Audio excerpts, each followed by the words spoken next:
Bismillahirrahmanirrahim. Assalamualaikum warahmatullahi wabarakatuh.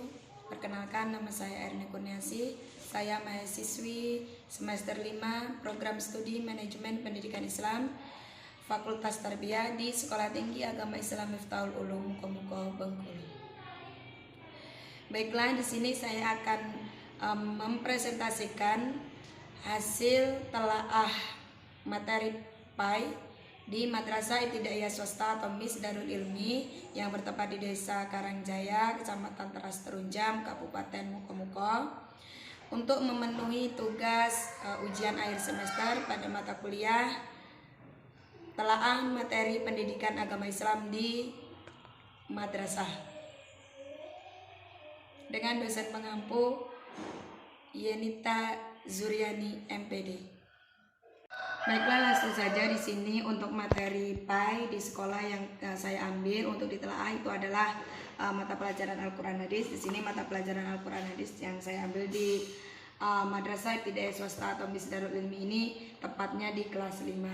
Nah, untuk bahan telaah itu adalah mengenai perangkat pembelajarannya, yaitu ada program tahunan, program semester, kemudian silabus, RPP dan KKM untuk semester 1 dan semester 2. Jadi intinya yang ditelaah itu adalah satu buku.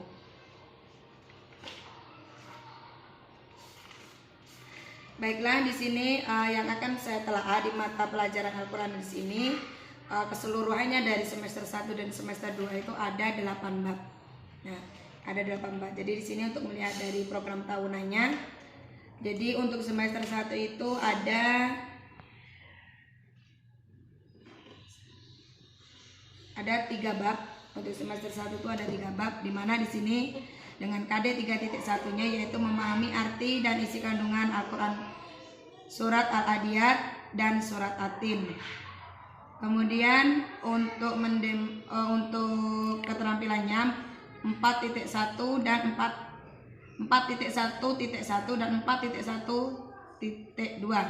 Jadi ada 2, intinya di sini dalam satu KD itu dijabarkan kalau di dalam buku panduannya itu, jadi di satu KD itu ada 2 bab.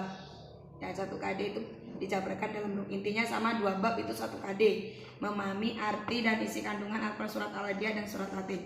Di sini alokasi waktunya yaitu 12 jam mata pelajaran. Kemudian untuk KD 3.2-nya ini menerapkan hukum bacaan mim sukun, yaitu diantaranya ada idgham mimi, irfa safawi dan izhar safawi. Kemudian di 4.1-nya yaitu mempraktekkan hukum bacaan mim sukun. Di sini alokasi waktunya ada 14 jam mata pelajaran. Kemudian untuk KD 3.3-nya yaitu menganalisis arti dan isi kandungan dari hadis menyayangi anak yatim riwayat Bukhari Muslim dari Sahal bin Sa'ad. Kemudian untuk keterampilannya di sini ada 2, yaitu 4.3.1 dan 4.3.2. Jadi mendemonstrasikan dan mengkomunikasikan isi kandungannya.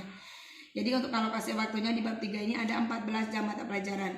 Kemudian untuk di bab 2 terbagi juga 3 bab. 3 KD. Mohon maaf, di sini ada 3 KD di semester 2. Sama seperti di semester 1, bahwasanya 1 KD itu dijabarkan menjadi 2 bab jika di dalam buku panduan, di mana di sini KD 3.4-nya yaitu memahami arti dan isi kandungan Al-Quran surat Al-Humazah dan Al-Quran surat Al-Bayyinah. Alokasi waktunya di sini ada 14 jam mata pelajaran. Kemudian untuk KD 3.5-nya yaitu menerapkan hukum bacaan waqaf dan wasol. Dan untuk keterampilannya 4.51 atau 4.5 yaitu mempraktekkan bacaan waqaf dan wasol dalam membaca Al-Quran. Di sini alokasi waktunya ada 10 jam mata pelajaran. Kemudian untuk KD 3.6 yaitu memahami arti dan isi kandungan hadis tentang ciri-ciri orang munafik, hadis riwayat Bukhari dan Muslim. Di sini juga untuk keterampilannya atau KD 4.1-nya atau 4.61 dan 4.62, artinya di sini di bab 6-nya ini ada KD keterampilan itu dibagi 2, itu mendemonstrasikan hafalan dan mengkomunikasikan isi kandungannya. Di sini alokasi waktunya ada 14 jam mata pelajaran. Selanjutnya masuk ke promes atau program semesternya untuk semester 1 sama penjabarannya seperti yang ada di program tahunan, karena kita mengambil 1 semester, jadi udah untuk KD itu udah dijabarkan di program tahunannya. Di sini di program semester untuk KD 3.1-nya tadi itu masuk di bulan Juli dan bulan Agustus. Di bulan Juli itu di minggu ketiga dan minggu keempat sampai Agustus di minggu ke-1, 2, dan ke-3. Selanjutnya untuk di bab 2-nya tadi, KD 3.2, KD 3.2 itu menerapkan hukum bacaan sukun tadi ada di bulan Agustus minggu ke-4 dan ke-5, kemudian masuk juga di bulan September itu ada di minggu ke-1, ke-2, dan ke-4.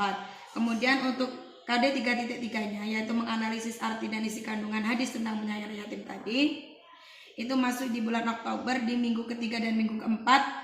Kemudian di November itu minggu ke-1 sampai minggu ke-4 dan awal Desember atau di minggu pertama di bulan Desember. Untuk di program semester 2 di KD 3.4-nya itu masuk pada bulan Januari itu pada minggu kedua, 3 dan 4. 2, 3, 4, dan 5. Selanjutnya di KD 3.5-nya itu saya ulang. Jadi untuk yang KD 3.4 tadi itu pada bulan Januari sampai Februari. Jadi di Januarinya itu pada minggu kedua, 3, 4, dan 5. Kemudian di Februarinya 1, 2, dan 3. Selanjutnya untuk yang KD 3.5-nya tadi itu masuk pada bulan Maret. Bulan Maret itu ada di minggu ke-1, 2, 4, dan 5. Selanjutnya di bab terakhir atau di KD terakhir yaitu 3.6 yaitu di bulan April minggu pertama dan minggu ketiga sampai Mei minggu kedua, 3, 4, 5, dan minggu pertama di bulan Juni. Selanjutnya untuk silabus di sini saya ambil satu contoh saja untuk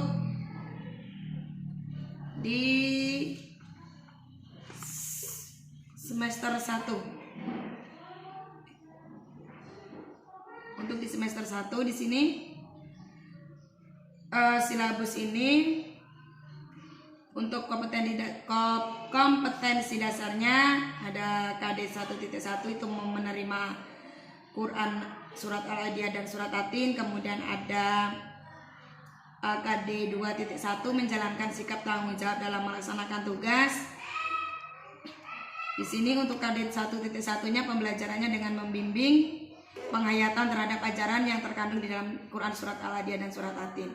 Kemudian untuk penilaiannya diambil mengenai penilaian diri, kemudian penilaian teman sebaya, observasi, dan jurnal atau catatan. Kemudian untuk KD 2.1 tadi menanamkan kebiasaan mengamalkan isi kandungan. Untuk penilaiannya sama dengan KD 1.1.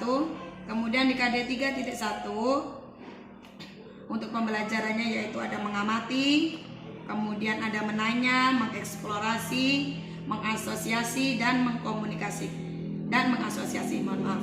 Jadi untuk penilaiannya itu ada tes tertulis, tes lisan, dan penugasan.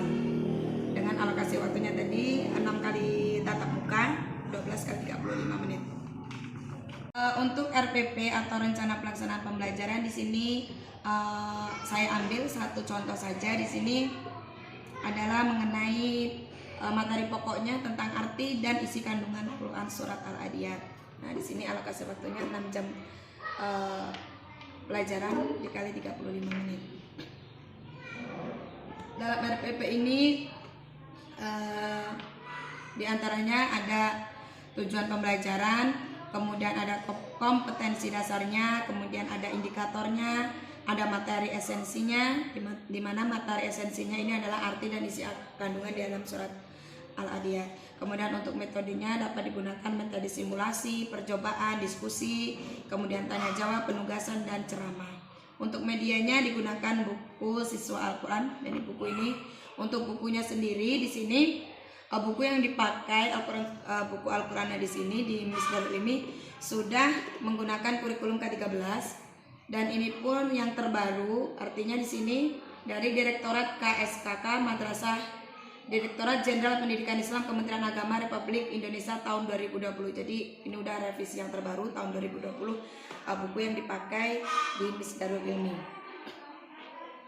Kemudian ada kegiatan pembelajaran dan yang terakhir penutup serta penilaian, itu untuk spiritualnya ada pengamatan observasi, kemudian sosialnya ada pengamatan, kemudian di pengetahuannya ada tulis dan lisan, dan keterampilan itu ada produk, kinerja dan portofolio. Itu untuk sampel dari rencana pelaksanaan pembelajaran atau RPP. Kemudian selanjutnya masuk ke KKN. Jadi KKN kriteria ketuntasan minimal untuk mata pelajaran Al-Qur'an Hadis kelas 5 ini adalah untuk setiap KD-nya itu, baik itu KD pengetahuan atau keterampilan, itu KKN-nya sama. Di sini diterapkan adalah 68. Demikianlah hasil presentase mengenai telaah materi PD sekolah untuk materi Al-Qur'an, untuk mata pelajaran Al-Qur'an Hadis di kelas 5, tepatnya di Miss Darul Ilmi. Jadi kesimpulannya di sini saya dapat mengambil kesimpulan bahwasanya dari buku panduan yang dipakai di Miss Darul Ilmi ini dengan perangkat pembelajaran baik itu protanya, promes, kemudian silabus, RPP dan KKN-nya itu sudah sinkron atau sudah sesuai. Jadi tidak ada kendala untuk perangkat pembelajarannya, itu sudah sesuai dengan pelaksanaannya juga sudah sesuai, dan buku yang dibagai juga sudah sesuai dengan kurikulum K13 atau yang berlaku pada saat ini. Demikianlah hasil telaah materi PAI yang saya lakukan di Madrasah Ibtidaiyah Swasta Miss Darul Ilmi, tepatnya di Desa Karangjaya, Kecamatan Teras Terunjang. Apabila dalam penyampaian telaah saya ada kesalahan ataupun kekurangan, saya mohon maaf. Dan selanjutnya semoga hasil telaah saya ini dapat bermanfaat, terutama bagi saya sendiri dan bagi halayak umum yang melihat atau menonton dari video saya ini. Nah, kemudian jangan lupa untuk di like dan subscribe. Saya akhiri, wabillahi taufik wal hidayah. Wassalamualaikum warahmatullahi wabarakatuh.